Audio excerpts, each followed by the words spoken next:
ನೋಡು, ನೀವು ಒಂದು ಹೋಟೆಲ್ನಲ್ಲಿ ಇದೀರಾ ಅಂತ ಊಹಿಸ್ಕೊಳ್ಳಿ. ಎಲ್ಲಾನು ನಾರ್ಮಲ್ ಆಗಿರುತ್ತೆ. ಜನರು ಬರ್ತಿರ್ತಾರೆ, ಹೋಗ್ತಿರ್ತಾರೆ. ಆದರೆ ಅದೇ ಹೋಟೆಲ್ ಒಳಗೆ ಯಾರಿಗೂ ಗೊತ್ತಾಗದೆ ಒಂದು ಭಯಾನಕ ರಹಸ್ಯ ಮರ್ತು ಕೂತಿರುತ್ತೆ ಅಂದ್ರೆ ನಂಬೋದಕ್ಕೆ ಸಾಧ್ಯನಾ?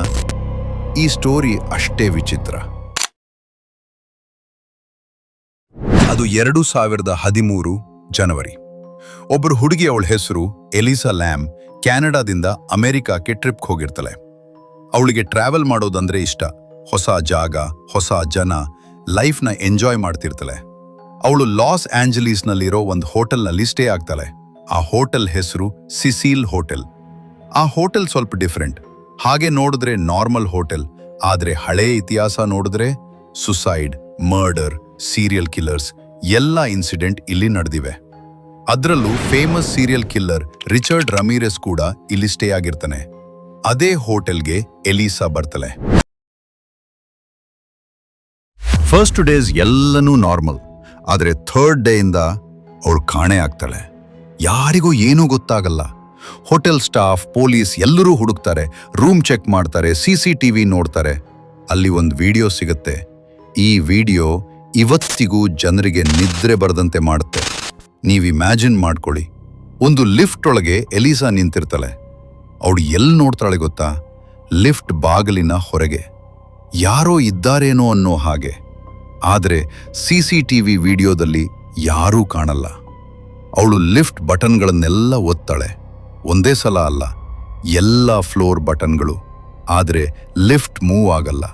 ಅವಳು ವಿಚಿತ್ರವಾಗಿ ನಡೆದುಕೊಳ್ತಾಳೆ. ಒಮ್ಮೆ ಒಳಗೆ ಬರ್ತಾಳೆ, ಮತ್ತೆ ಹೊರಗೆ ಹೋಗ್ತಾಳೆ, ಮತ್ತೆ ಒಳಗೆ ಹೋಗ್ತಾಳೆ. ಹಸ್ತಗಳಿಂದ ಅಜ್ಞಾತ ವ್ಯಕ್ತಿಯ ಜೊತೆ ಮಾತಾಡ್ತಿರುವಂತೆ ಜೆಸ್ಚರ್ಸ್ ಮಾಡ್ತಾಳೆ. ನೋಡೋಕೆ ಅನ್ಸುತ್ತೆ ಯಾರೋ ಇನ್ವಿಸಿಬಲ್ ಆಗಿ ಅವಳ ಜೊತೆ ಇದ್ದಾರೆ ಅಂತ. ಈ ವಿಡಿಯೋ ಇಂಟರ್ನೆಟ್ನಲ್ಲಿ ವೈರಲ್ ಆಗುತ್ತೆ. ಜನರು ಬೇರೆ ಬೇರೆ ಥಿಯರೀಸ್ ಹೇಳ್ತಾರೆ. Ghost, invisible attacker, mental breakdown. ಯಾರಿಗೂ ಎಕ್ಸಾಕ್ಟ್ ಆನ್ಸರ್ ಇಲ್ಲ.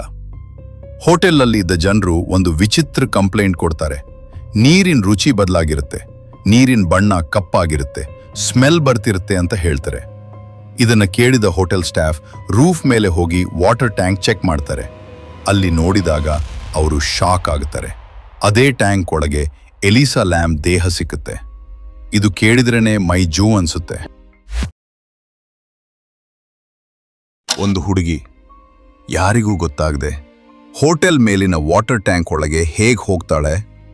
ಇಲ್ಲಿ ಇನ್ನೂ ದೊಡ್ಡ ಪ್ರಶ್ನೆ ಇದೆ. ಆ ಟ್ಯಾಂಕ್ ಲಿಡ್ ತುಂಬಾ ಹೆವಿ ಇತ್ತು.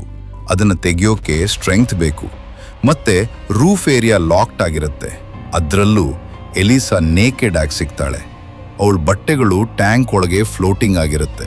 ಪೊಲೀಸ್ ಇನ್ವೆಸ್ಟಿಗೇಷನ್ ಮಾಡ್ತಾರೆ. ಕೊನೆಯಲ್ಲಿ ಹೇಳಿದ್ದು ಇದು accidental death, mental health issue ಕಾರಣ ಅಂತ. ಆದರೆ ಜನರು ಅದನ್ನು ನಂಬಲ್ಲ. ಯಾಕಂದ್ರೆ ಎಲಿವೇಟರ್ ವಿಡಿಯೋ ಇನ್ನೂ ಎಕ್ಸ್ಪ್ಲೇನ್ ಆಗಿಲ್ಲ. ಅವಳು ರೂಫ್ಗೆ ಹೇಗೆ ಹೋದ್ಲು ಗೊತ್ತಿಲ್ಲ. ಟ್ಯಾಂಕ್ ಒಳಗೆ ಹೋಗೋದು ಪ್ರಾಕ್ಟಿಕಲಿ ಇಂಪಾಸಿಬಲ್. ಇನ್ನೂ ಒಂದು ವಿಚಿತ್ರ ಕೋಇನ್ಸಿಡೆನ್ಸ್ ಇದೆ. ಎಲಿಸಾ ಕೇಸ್ ಆಗೋದಕ್ಕಿಂತ ಕೆಲವು ವರ್ಷ ಮುಂಚೆ ಒಂದು ಮೂವಿ ರಿಲೀಸ್ ಆಗಿತ್ತು. ಆ ಮೂವಿ ಹೆಸರು ಡಾರ್ಕ್ ವಾಟರ್. ಅದರಲ್ಲೂ ಸೇಮ್, ಒಂದು hotel, water tank, dead body, ನೀರು ಕಪ್ಪಾಗೋದು, ಆಲ್ಮೋಸ್ಟ್ ಸೇಮ್ ಸ್ಟೋರಿ. ಇದನ್ನ ನೋಡಿದ್ರೆ ಇದು ಕೋಇನ್ಸಿಡೆನ್ಸಾ ಅಥವಾ ಏನಾದ್ರೂ ಹಿಡನ್ ಟ್ರೂತ್ ಇದೆಯಾ? ಇವತ್ತಿಗೂ ಎಲಿಸಾ ಲ್ಯಾಮ್ ಕೇಸ್ ಒಂದು ದೊಡ್ಡ ಮಿಸ್ಟ್ರಿ ಆಗೇ ಉಳಿದಿದೆ. ನೀವು ಒಂದ್ಸಲ ಇಮ್ಯಾಜಿನ್ ಮಾಡ್ಕೊಳ್ಳಿ, ನೀವು ಆ ಹೋಟೆಲಲ್ಲಿ ಇದ್ದೀರಾ. ನೀವು ಕುಡಿಯೋ ನೀರು ಒಂದು ಡೆಡ್ ಬಾಡಿ ಇರೋ ಟ್ಯಾಂಕ್ನಿಂದ ಬರ್ತಿದೆ ಅಂದ್ರೆ ಇದಕ್ಕಿಂತ ಭಯಾನಕವಾದ ರಿಯಲ್ ಸ್ಟೋರಿ ಬೇಕಾ?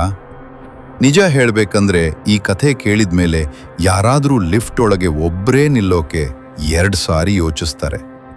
ನಿಮ್ಗೇನನ್ಸುತ್ತೆ? ಇದು ನಿಜವಾಗಿಯೂ ಆಕ್ಸಿಡೆಂಟೇನಾ ಅಥವಾ ಇನ್ಯಾರಿಗೂ ಗೊತ್ತಾಗದ ಡಾರ್ಕ್ ಟ್ರೂತ್ ಇದೆಯಾ? ನೀವೇ ಕಮೆಂಟ್ನಲ್ಲಿ ಹೇಳಿ. ವಿಡಿಯೋನ ಫುಲ್ ಡೀಟೇಲ್ ಆಗಿ ಹೇಳಿಲ್ಲ. ಇಂಪಾರ್ಟೆಂಟ್ ಏನಿದೆಯೋ ಅಷ್ಟು ಮಾತ್ರ ಹೇಳ್ತೀನಿ. ಡೀಟೇಲ್ ಆಗಬೇಕು ಅಂದರೆ ಡೀಟೇಲ್ ಅಂತ ಕಮೆಂಟ್ ಹಾಕಿ.